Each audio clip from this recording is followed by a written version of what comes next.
event, and it's been all sorts of drama across the opening 3 rounds of the season at Portimao and Misano.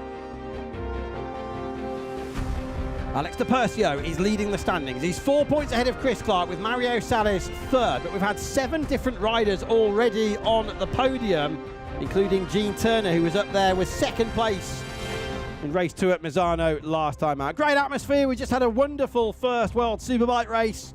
All sorts of incidents though, very high attrition, a few crashes and several breakdowns as well in the tricky weather we have here. I don't know whether that's getting to some of the machinery. Quite a few bikes stopping at the side of the track, but Alex Di Persio then coming through towards the front of the grid. Was extremely confident when I spoke with him last night with this pole position.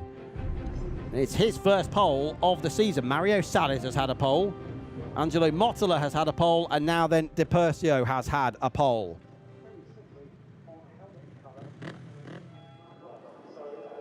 Everybody ready then on the grid. We've got one more warm-up lap ahead of us before we actually get the race itself underway. 10 laps here then with Di Persio, Okanuki and Pastore 1, 2 and 3.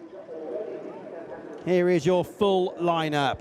Number 69, Alex Di Persio, starts on pole position for the first time this season. He's leading Chris Clark by 4 points in the championship. Ivan Spada is here, number 43, and he's qualified really well in the middle of the second row in 5th position. So watch out for Spada, because he comes here with plenty of momentum as well, having just wrapped up the Italian title already very early on this season.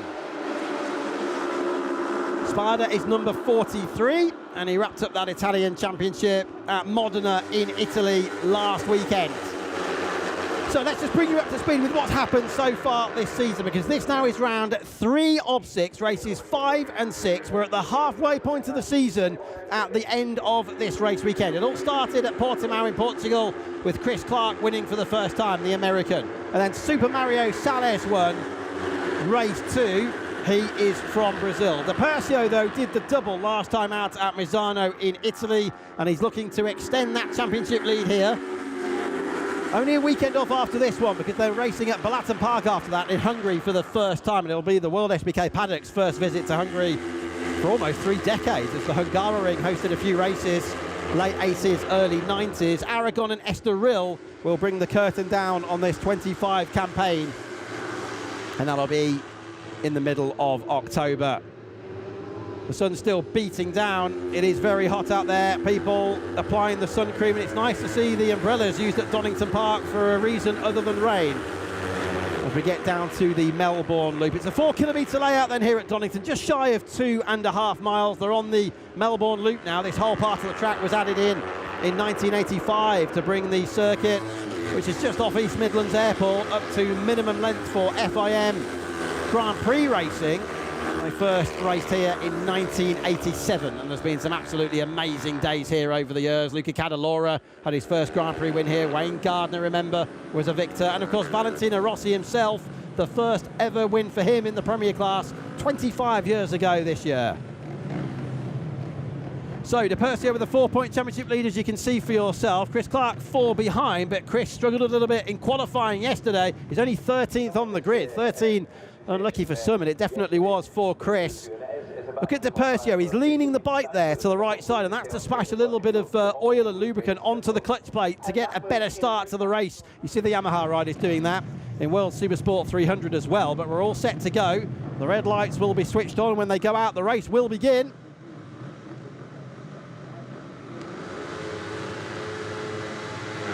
Race 5 of the season is underway for the R3 World Cup, and look at them jostling for position on the run down to Redgate Corner, and it's Okanuki from Japan, number 31, who hits the front.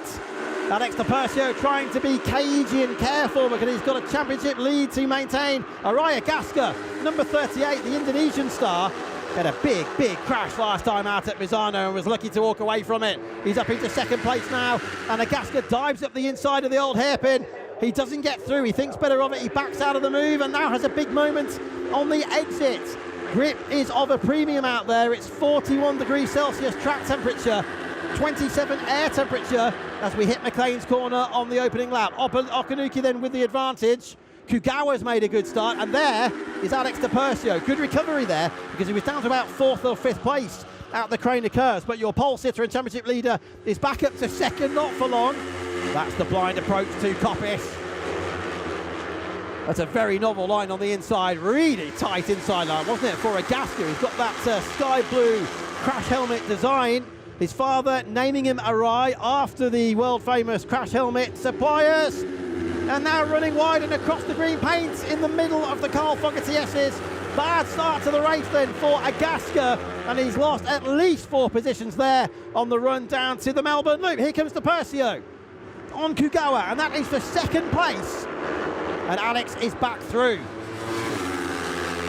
Got to be very, very careful not to say that he's from Chieti in Italy, because although the official entry list labels Alex Di Persio as from Chieti, he is not. He was born in... Oh, and collision! Would you believe it? He hits trouble.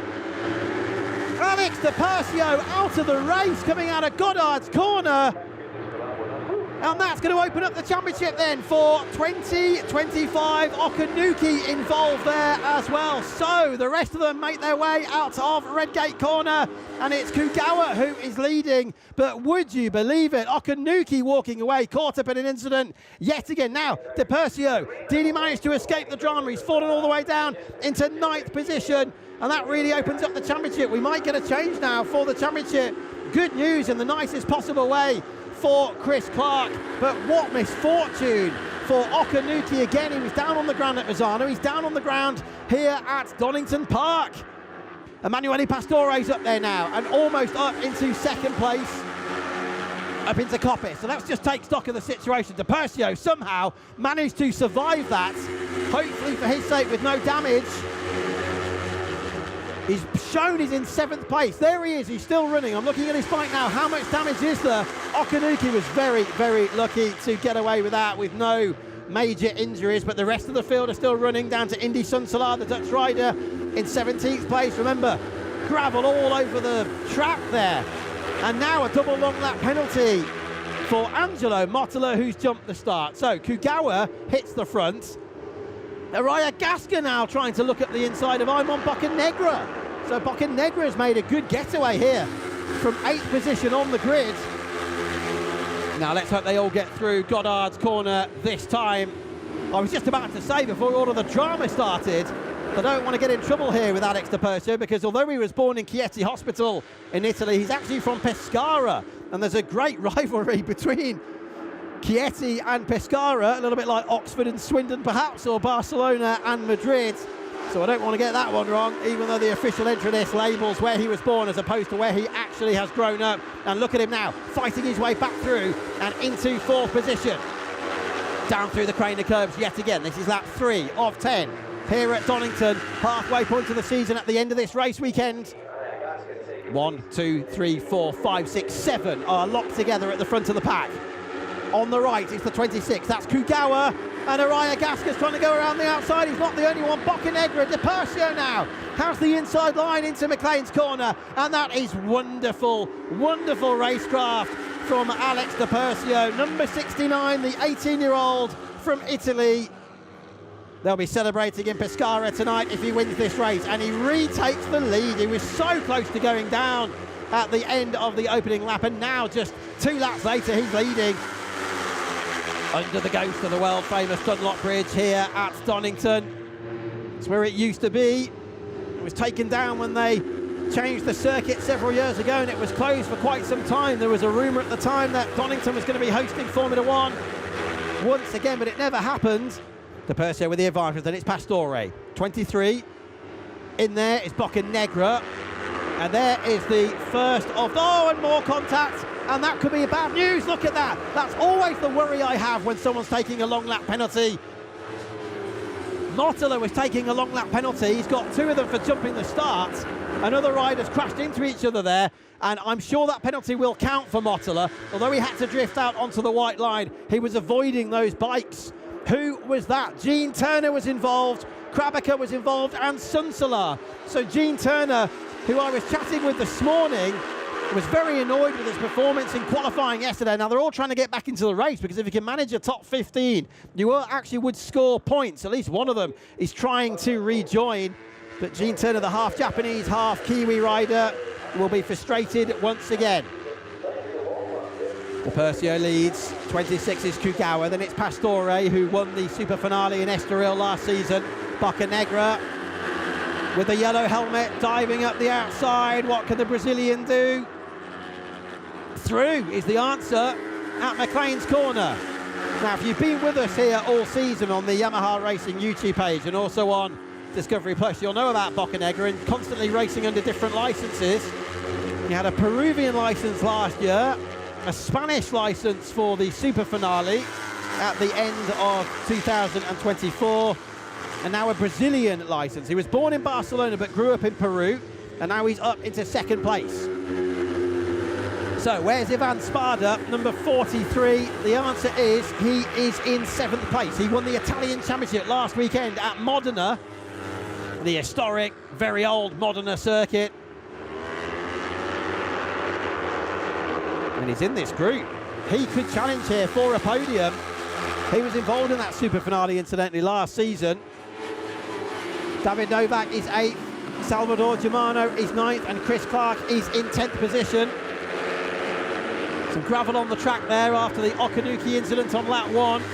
Chris Clark, incidentally, the American, was excited to come here because of the likeness to some of the American circuits, but it's been a bit of a difficult start so far as the lead changes at the start of lap 5, halfway through at the end of this one. Kugawa hits the front, and Tepai, the 17-year-old from Tokyo, he has had a podium already this season but yet to win a race, and De Percio dives back through on the inside. This is something we saw with Kenan Sofoglu, the 5-time Supersport world champion. Anytime he was demoted to second place, he'd come straight back at you. And De Percio there taking a leaf out of the Sofoglu book, but he's back down to second, he's down to third. Kugawa was second, that's his only podium of the season so far in race 2 at Portimao. There's Boccanegra now in that second place. 6th in the championship is Aimon. A 3rd place is his best so far, last time out at Misano. We've had a big break since that round of 1 month. But the more this fighting continues, as the leader has a moment, the more riders will be involved. Kugawa now has lost momentum. Agaska, who had that big save on the opening lap when he went across the Carl Fogarty S's, he's back in front, not for long, he runs wide. Arai Agaska already has a big following in his native Indonesia, and of course they really do have the momentum at the moment in Indonesia in terms of motorcycle racing success, as Aldi Mahendra made headlines all over the country as the first ever motorcycle racing world champion from that country in Supersport 300 last year. Big moment there in the background. That was Salvatore Germano cutting across the front of Chris Clark as they fight for 8th place, and that will be frustrating Chris, the rider from Arlington in Virginia, the 18-year-old with the Jakob Smerts team. I saw Jakob Smerts over the lunch break and he said Chris is just trying to build his confidence with this circuit. Good mentor, of course, though, is Smerts. He's a former BSB and World Superbike rider. Oh, and running wide is your rider in second place. It's Arai Agaska. 2 podiums so far this year. 3rd in Portugal. 2nd in Italy. Can he make it at least 1 podium at the 3 rounds we've been to so far in 2025? This is season 5 now of the R3 World Cup. It started back in 2021, delayed by 1 year because of the pandemic, and so far Iker Garcia has been champion from Spain, Enzo Valentin from France, Emiliano Ercolani from Italy, and last year Mark Vick beat Gonzalo Sanchez by just 3 points as the 2 Spaniards fought for the title. We've still got the magnificent 7 here as we come through to the 7th of 10 laps. 38 is Arai Agaska from Indonesia, 26 Tepai Kugawa from Japan, and Mario Salles is in there. He's number 42, the Brazilian, just tucking in behind De Percio. Number 69, Following in the footsteps of Nicky Hayden, 2006 MotoGP World Champion.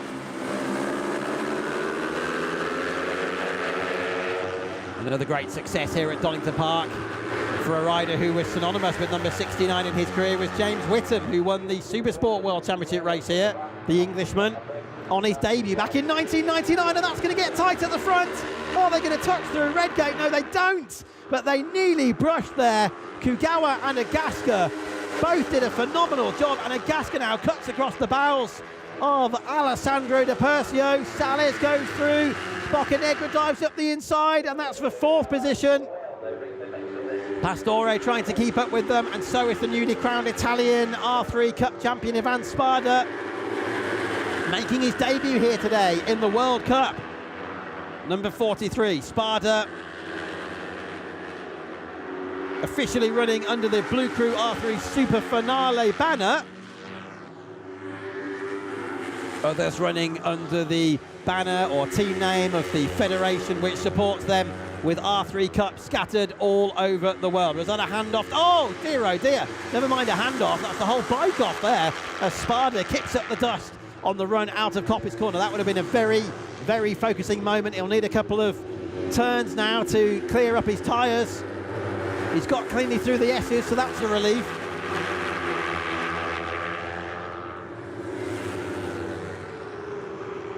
There goes Alex Di Persio, and he retakes the lead. He's so clean, isn't he, with his manoeuvres every time.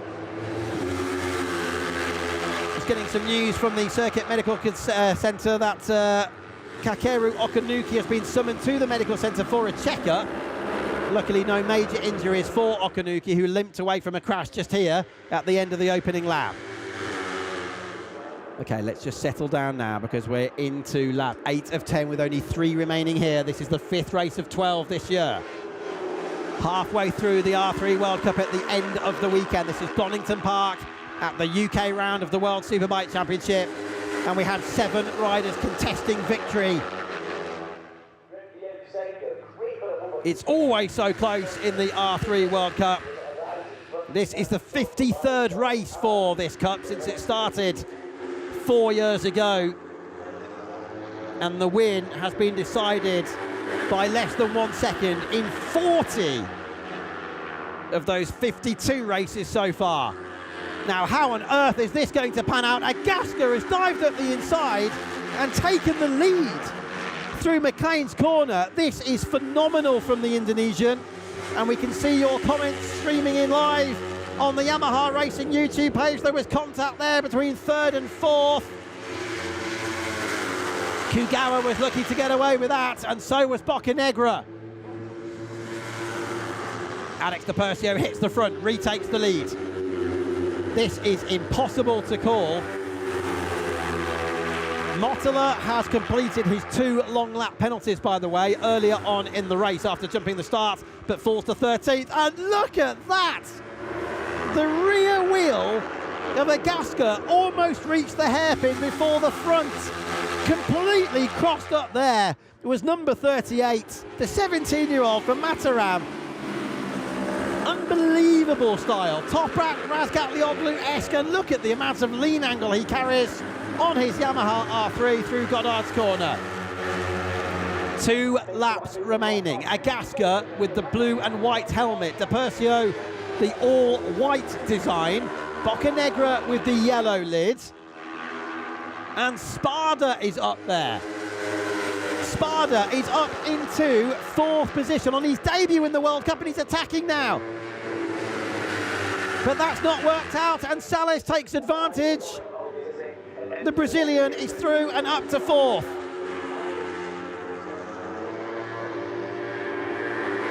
I'm on Boccanegra trying to be adventurous with that outside line. Di Persio so wide at Schwant's corner that he's on the curbs. Kevin Schwantz himself would have been proud of that one. Alex back in front. He's already the first rider to win twice this season. Can he make it 3? Not if Arai Agaska's got anything to do with it. That was a very brave move there at Coppice because it's a blind approach to that corner. The old original Donington Park circuit of the 1930s used to run off much wider there and go through, literally ran through a farmyard. Luckily that's not the case with the 4 kilometre layout that we have in 2025. Thankfully, most of that gravel now is off the optimum line. And this is a dress rehearsal now for the last lap. This is the penultimate time into the Melbourne Loop. De Percio's through cleanly. Agaska takes Boccanegra and is up into second place. I would certainly not want to put money on this.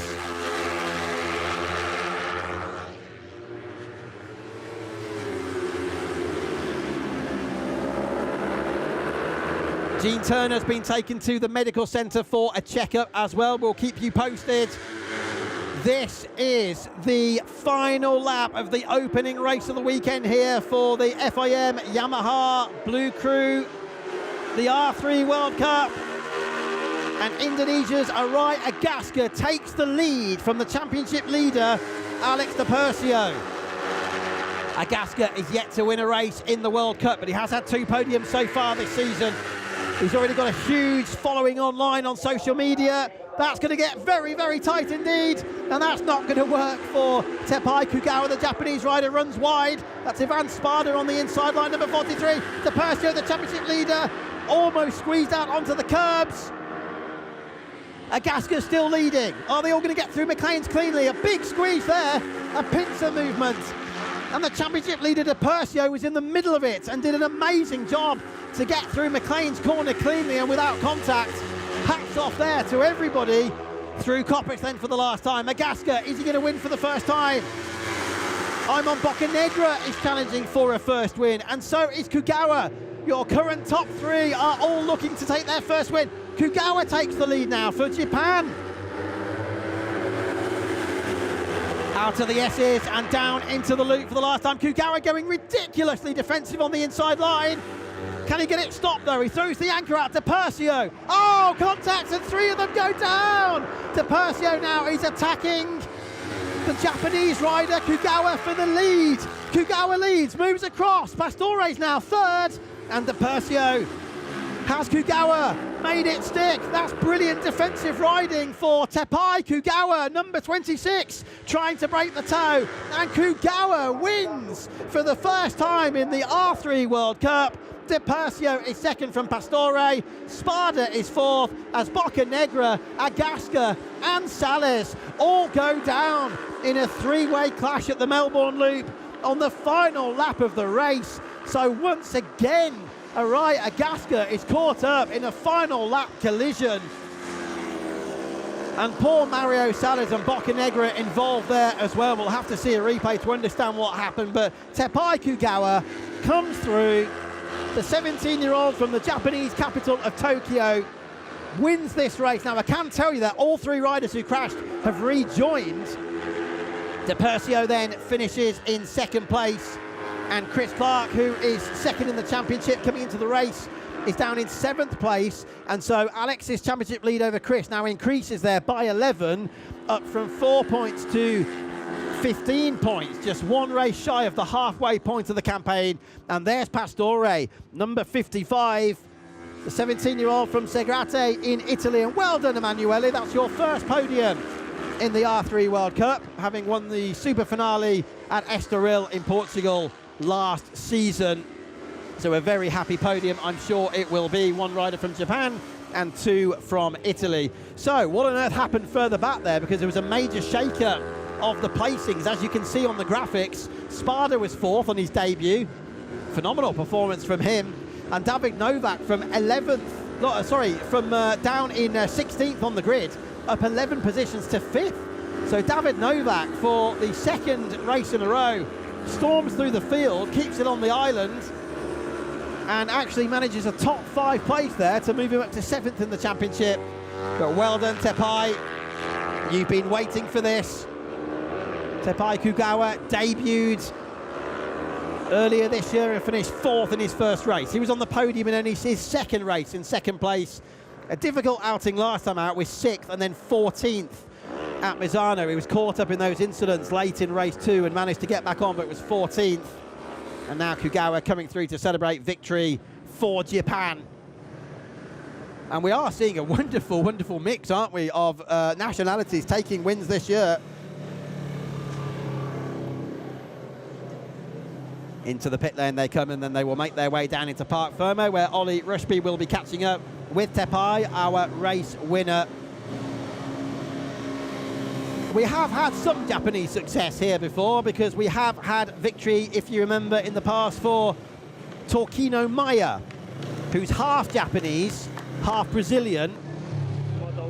But this is, I can tell you, the first victory officially for a Japanese rider in the R3 World Cup. And a nice round number as well, as Kukawa becomes victor number 20 since this championship started in 2021.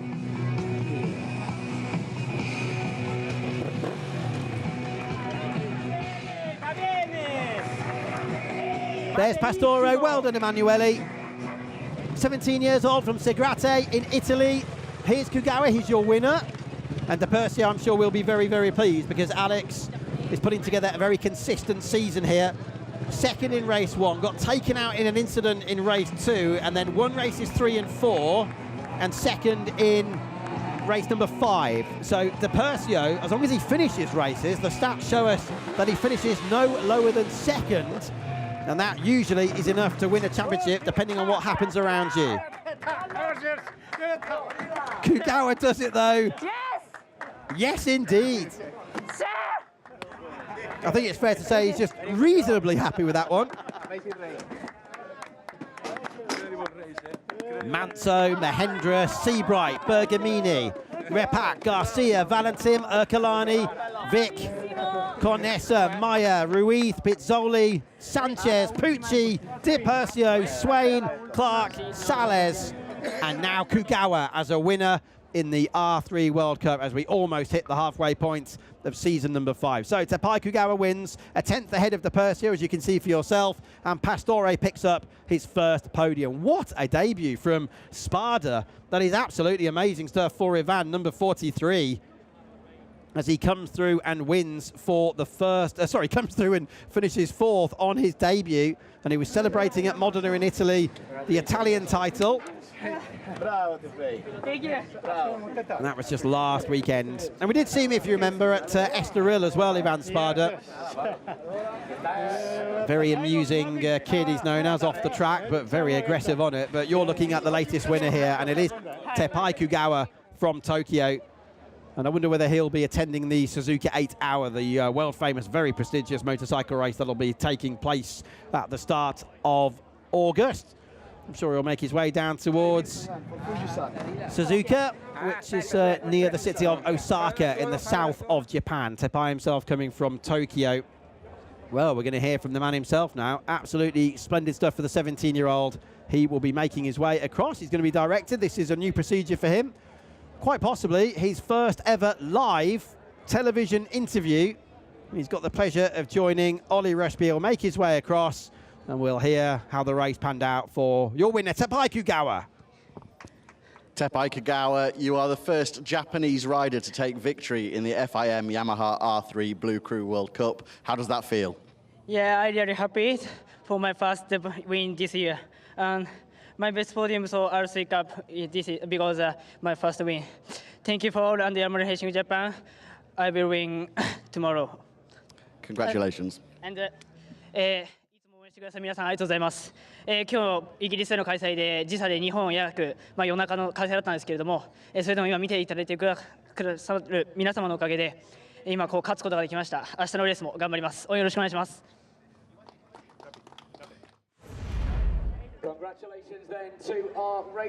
Thank you very much, Ollie. Thank you, Tepai. Through the foggy S's. Look at that moment he had earlier on. Unbelievable. The bike was heading forwards. The front wheel was pointing to the left. There was a Gasca behind him, of course. A Gasca did not make the end of the race. If you are joining us for the first time, look at the LED light flashing as well, and the reflection of the crash helmet visor. Because the bike, look, you could see the red and the green and the red. He was absolutely bouncing off the rev limiter of the R3 there. And you could see the lights like a Christmas tree in the crash helmet visor reflection. desks out, we might just let the riders come down. There's a Gasca, number 38. He was second at this point, and 23 is Boccanegra, but the riders second and third on screen on this replay did not finish the race in competitive positions. Let me just bring you up to speed with where they were. Sales, Boccanegra and a Gasca rejoined 12th, 13th and 14th. Sun Solar was a lap down but did pick up a point. Danny Krabacher was a retirement. The Austrian Gene Turner, the Japanese rider, Okanuki, the Japanese rider, was the rider who fell, and De Percio was very, very nearly caught up in that, coming out of Goddard's on the opening lap. Tepai there just talking Alex De Percio through the race, and some of the moments they had. Up onto the podium we go. That's Pastore, his first World Cup podium for Alex De Percio. It's his 7th in total, and he's 4th of the year. And Kugawa, number 26, his 2nd podium of the season. His first was 2nd place in Portugal, but of course, as we know, his first win. To our 3rd classified rider, Emanuele Pastore. And if you want to set your watches or mobile phone alarm clocks for race 2 here on Sunday, it'll start at exactly the same time, 4:15 local time, which is just under 24 hours from now. And finally, for the first time this season, incidentally, they'll start according to fastest laps, and Araya Gasca set the fastest lap in this race, so he will be on pole position and hoping to win for the first time, as this man has just done here today. So now we shall pause for the first time after an R3 World Cup race for the Japanese national anthem.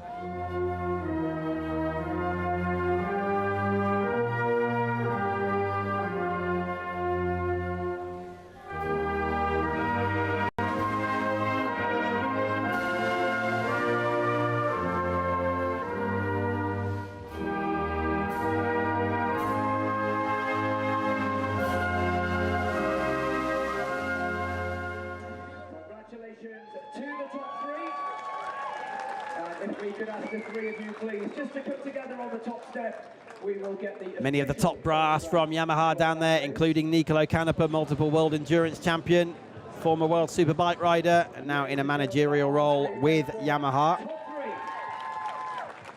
Very, very happy top 3 there. You've got Kugawa celebrating his first win, De Percio celebrating his championship lead increasing, and Pastore his first podium.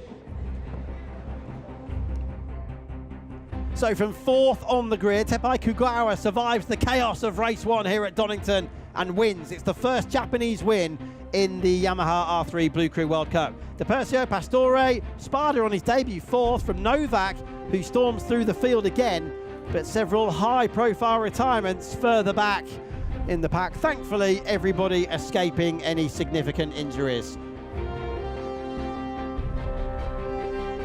We have had 5 races this year, 7 to go. De Percio's championship lead has now increased, as you can see, to 15 points over Chris Clark, with Kugawa jumping up 2 places to 3rd in the championship, courtesy of 25 points for today's race win. Hopefully better luck for Okanuki in race 2 here on Sunday. And Aleix Janess was a point scorer earlier on in the season as a wildcard rider. So we'll be back at the same time on Sunday. Many thanks from Ollie Rushby, Downing Park, Fermi and Greg Haynes here in the commentary box. But we have another new winner in the R3 Blue Crew World Cup. The first from Japan, Tepai Kugawa.